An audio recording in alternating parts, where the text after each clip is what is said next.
Welcome to the Dr. Health YouTube channel and welcome to the Mental Health mini-series. This series is brought to you by Dr. Crisis Text Line.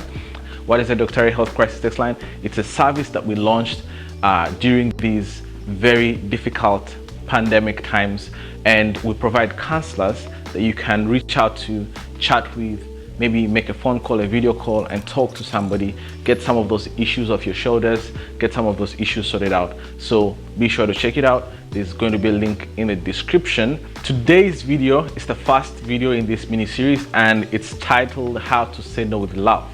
This is something that I personally have had to learn the hard way. I used to be able to say yes to everything, maybe out of fear, out of respect, out of pressure, and I used to say yes to everything, and things used to pile up and pile up and pile up, and at the end of the day you end up disappointing a lot of people. This can have a very negative effect on your psyche, on your emotions, on your day-to-day life. So today we're going to share some tips with you on how you can say no with love. Number one, when presented with an opportunity or a request, ask yourself, you have to give yourself some questions. Do I have the bandwidth? Do I have the energy to do this? You have to be honest with yourself. Can I show up for this fully? Can I deliver 100%? Can I give the best of myself to this? And number three, am I saying yes out of obligation or out of inspiration? It's important for you to say yes things to that you're inspired to do, not because you feel you must, but you want to do them. So ask yourself these questions. Number one, do I have the energy? Do I have the bandwidth to do this? Can I show up for this fully?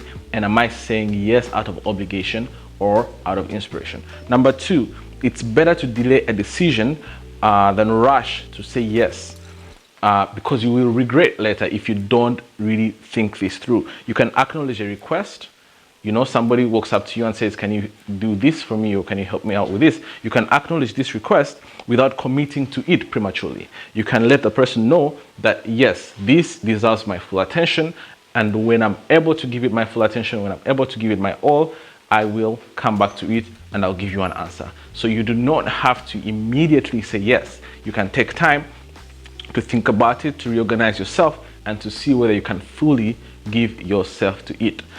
Number three, if you are torn between saying yes and saying no, then you have to ask yourself this question. Am I doing this to be liked? Am I doing this because I'm afraid of the opinion of the people that are asking this of me? This is very important, because you don't want to do things solely based on the fact that you want to be liked. Do I feel it's the right thing to do? You know, it's a very important question. Will future me be happy about me committing to doing this thing right now? It's a trending, I would say, line of thought about thinking about the future you. You know, I do this a lot. Will the future me be happy with what I'm doing today? If I agree to do these videos for you, will the future me be very happy? I don't know. I really hope he will. So those are some of the questions that you should ask yourself when you're torn between saying yes and saying no. Number four, remember, being nice doesn't mean saying yes.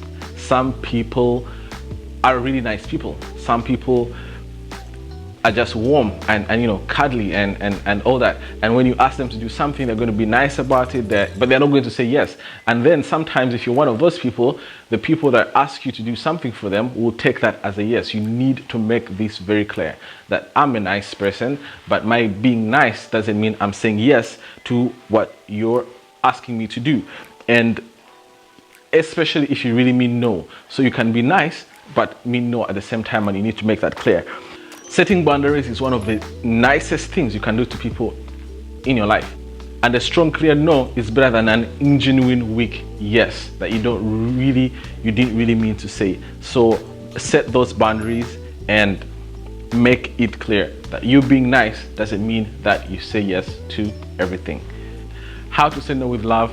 Number five, your no doesn't need a long explanation. I used to be a victim of this. When you want to say no, then you have to give a lot of explanations. You have to tell a lot of stories. You know, you have to paint, you know, a lot of situations. You don't have to do that. No means no. Yes means yes. You don't have to say so many things. You don't have to rationalize. A healthy boundary is a good thing, and people around you should be able to respect the fact that you respect yourself, that you love yourself, that you take care of yourself, and you prioritize your life. So you do not have to give explanation after explanation to justify a no. Number 6, how to say no with love. Sometimes you have to say no to somebody you really care about, a wife, a friend, a colleague at work, and you really care about this person, but you have to say no.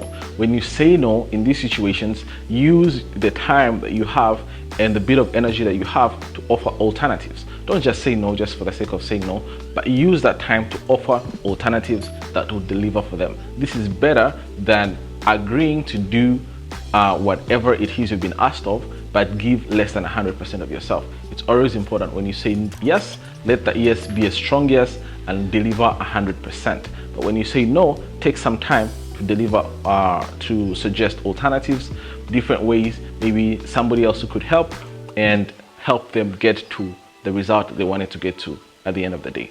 And lastly, fully showing up for yourself allows you to fully show up for others. You cannot give what you don't have. So you have to have order in your life, you have to have priorities in your life, you have to be organized in your life in order to have enough resources, space and bandwidth to really help somebody else. So people around you should be able to understand these boundaries and these requirements.